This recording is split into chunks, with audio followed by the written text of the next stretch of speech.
In today's video, I'm going to teach you how to use Capital.com charts. Charts are the heartbeat of trading, and by the end of this walkthrough, you'll feel comfortable navigating, customizing, and comparing markets right inside Capital.com. Let's start at the very beginning. Open Capital.com and head straight to the chart section. On both web and mobile, this is your hub for visualizing price action. When the chart loads, you'll see time running along the bottom and price on the side, with the most recent activity at the far right. Next, choose the market or asset you want to analyze. You can browse by categories like stocks, forex, commodities, indices, or crypto, or simply use the search to jump to a specific symbol. The moment you select an asset, the chart updates to reflect its history and the latest price, giving you a clean snapshot of where it's been and where it is now. To deepen your analysis, tap or click indicators and pick the tools that fit your strategy.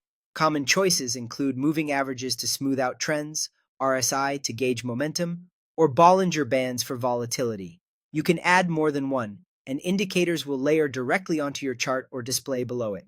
Keep things readable by starting with just a couple so the price remains easy to see. Time frame is essential because it changes the lens through which you view the market. Switch between options such as 1 minute for rapid intraday action or daily for a broader, longer-term perspective.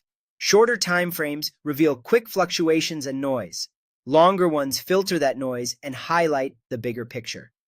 Match the time frame to your goal, whether you're day trading or assessing a longer trend. If you're on the web platform, you can click multi-chart to view several charts at once. This is especially helpful when you want to monitor multiple assets side by side or compare different time frames of the same asset simultaneously. It keeps everything visible without constant switching. When you want to benchmark performance or see relationships, use compare or add symbol to overlay another chart on top of your current one.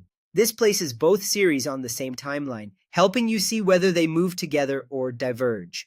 Look for clear color distinctions so you can easily tell them apart, and keep overlays to a manageable number for clarity. Finally, remember that charts update live as prices change. Watch new candles form and indicators recalculate in real time. If markets seem quiet, it may be outside active trading hours or the asset may simply be consolidating. That's the flow. Open charts. Pick your market, add indicators, change the time frame, use multi-chart on web if you need it, and overlay comparisons when helpful, all updating live as the market moves.